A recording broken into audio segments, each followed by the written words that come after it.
जब आर्य भारत आए तब एक विकसित संस्कृति पहले से यहां मौजूद थी। दक्षिण और शायद उत्तर में भी द्रविड़ सभ्यता फल फूल रही थी।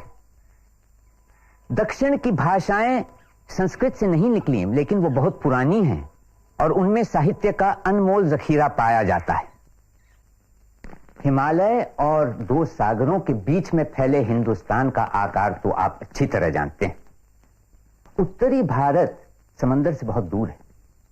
पुराने जमाने में उत्तर के बाशिंदों को सबसे ज्यादा चिंता अपनी भूमि सरहदों की थी, जिन्हें लांघ कर दुश्मन और हमलावर आया करते थे।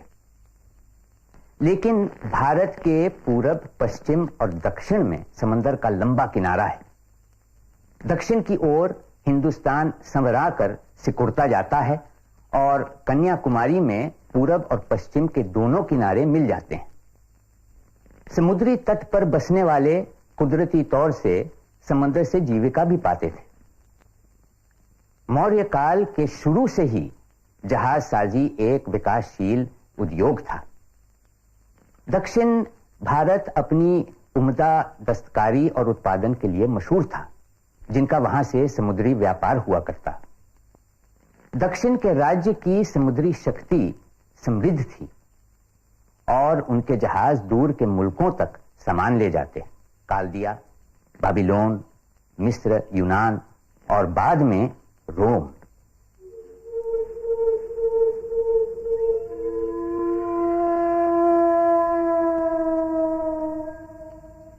जिस समय उत्तर भारत में बड़े साम्राज्यों की नींव पड़ रही थी, तब तक दक्षिण भारत में पाषाण युग ही चल रहा था।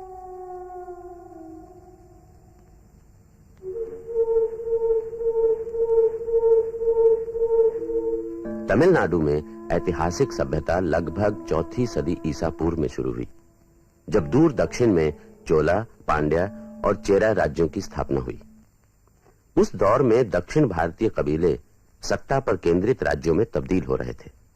दक्षिण भारत के इतिहास के बारे में सिलसिलेवार जानकारी सबसे पहले संगम काल के साहित्य में मिलती है।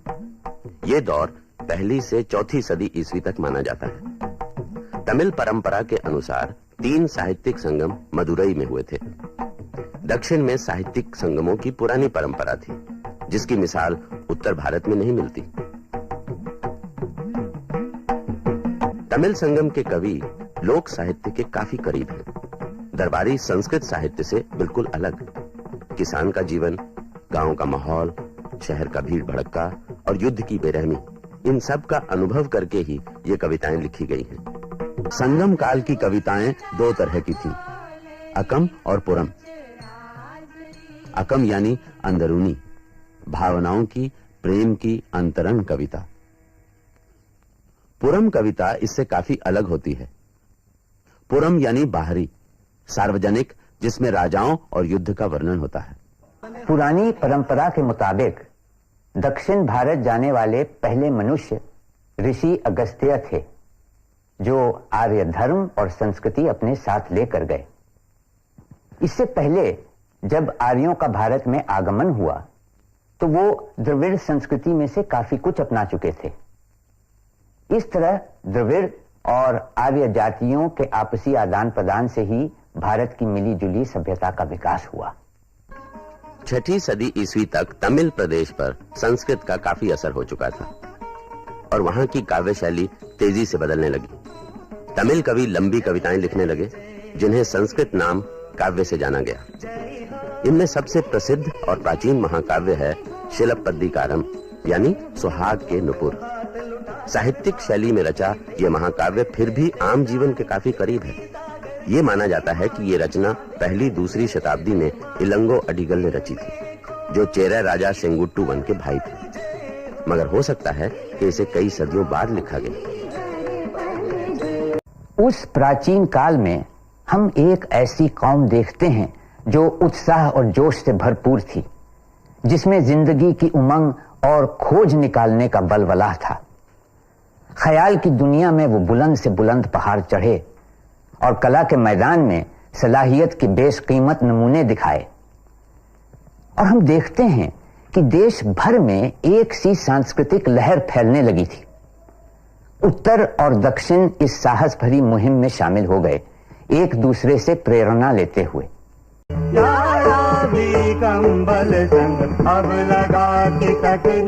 मूल रूप से संस्कृत में लिखी गई ये पंक्तियां 1500 साल से भी ज्यादा पुरानी हैं, पर इनमें अब भी इतनी ताजगी है मानो अभी अभी लिखी गई हो। संस्कृत एक अद्भुत भाषा है। इसमें लय है, गति है, लचीलापन है और मधुरता भी। साथ ही ये नपीतुली है, सटीक है। आज से 2600 साल पहले पाणिनि ने जो व्याकरण के नियम बनाए, संस्कृत आज भी उन पर चल रही है। चौथी और छठी सदियों के दरमियान गुप्त निजाम ज़हनी और आर्थिक विकास का मापदंड बन गया। गुप्त काल को हिंदुस्तान का सुनहरा दौर माना जाता है। संस्कृत साहित्य के अमर महाकाव्य इसी दौर में लिखे गए।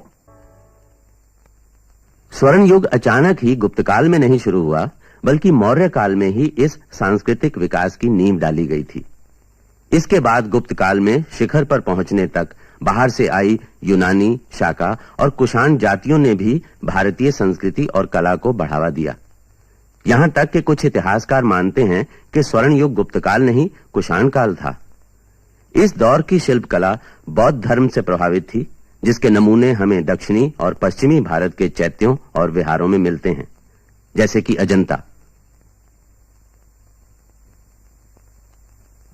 अजंता की दीवारों पर बनी तस्वीरें हमें एक ऐसी दुनिया में ले जाती हैं जो ख्वाब है और हकीकत भी।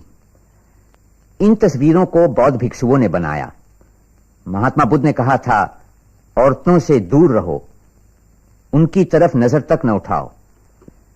लेकिन इन तस्वीरों में सुंदरियां, राजकुमारियां, नाचने गाने वालियां उठते बैठते, श्रृंगार करते, समारोहों में भाग लेते दिखाई देती हैं। इन तस्वीरों को बनाने वाले बौद्ध कलाकारों ने कितनी गहराई से, कितनी शिद्दत से अपनी दुनिया को महसूस किया होगा, और उतने शदीद जज्बे से ही उन्होंने शांत और गैर दुनियावी बोधिसत्व की तस्वीरें भी बनाई।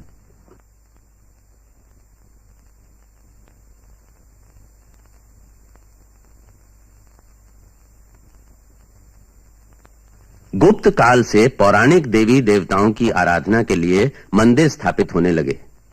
पौराणिक देवताओं और कथाओं पर आधारित शिल्प वस्तुएं बनने लगीं, जिनकी कला शैली बौद्ध कला से काफी मिलती जुलती थी।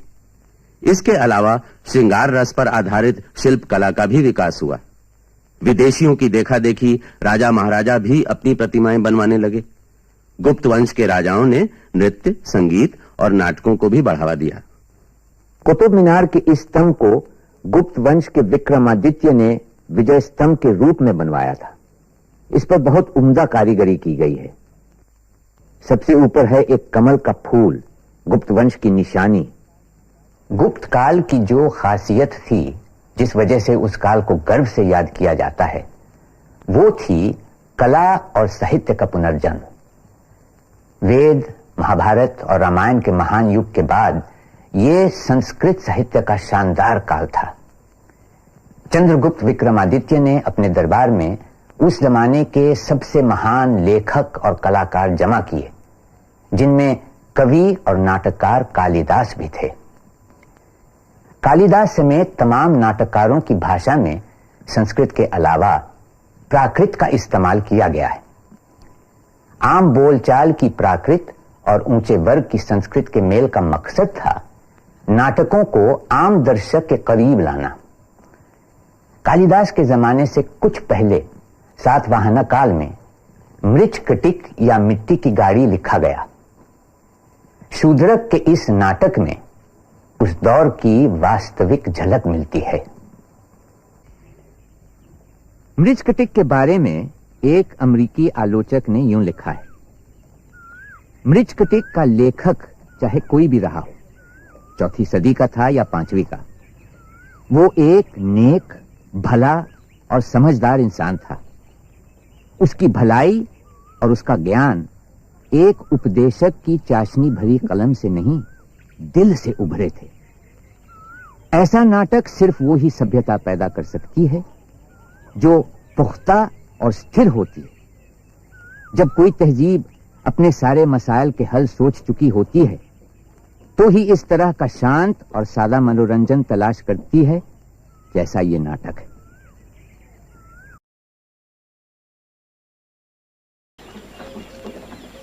कालिदास संस्कृत के महान कवि और नाटककार माने जाते हैं। हालांकि हमारे पास उनके जीवन काल के बारे में ठोस जानकारी नहीं है।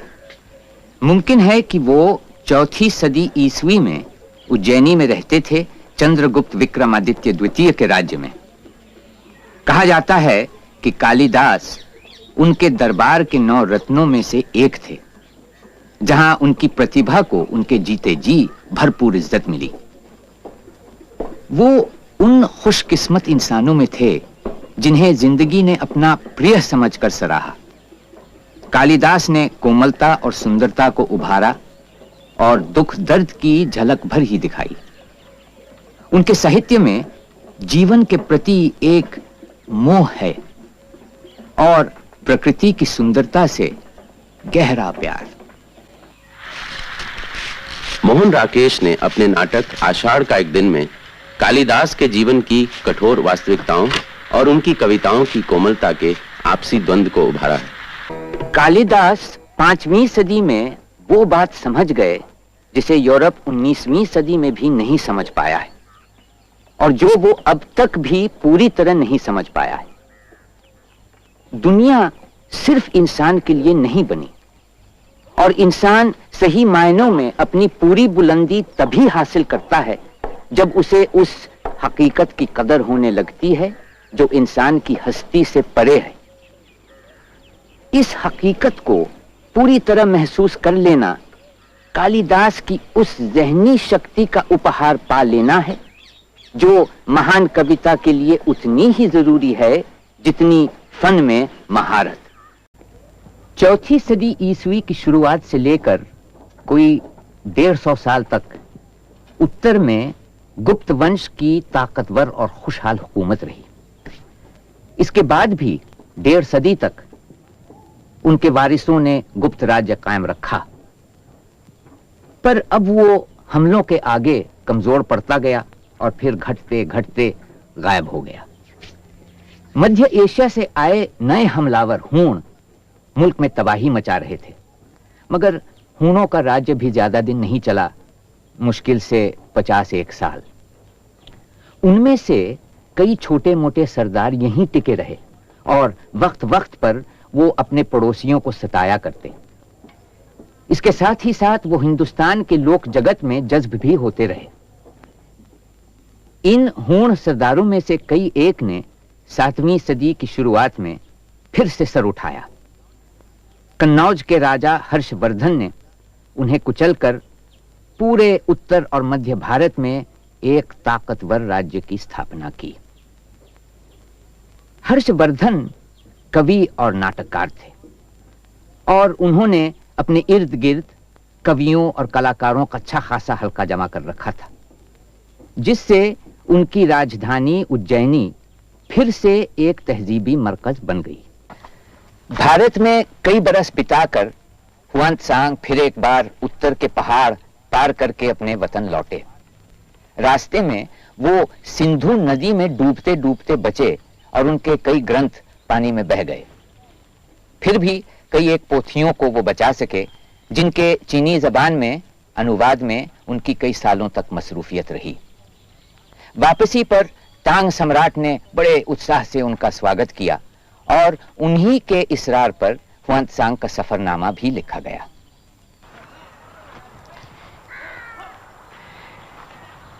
सन 648 में हर्ष की मृत्यु हुई और उसका साम्राज्य जल्द ही कई छोटे छोटे राज्यों में बट गया। उत्तर भारत में एक बड़े साम्राज्य की ये आखिरी मिसाल थी। जब उत्तर भारत कई छोटे रजवाड़ों में बटा रहा तो सत्ता और संस्कृति का केंद्र दक्षिण भारत बन गया। यहाँ कई सियासी और दिमागी आंदोलन हुए जिनका भारतीय संस्कृति पर गहरा असर रहा।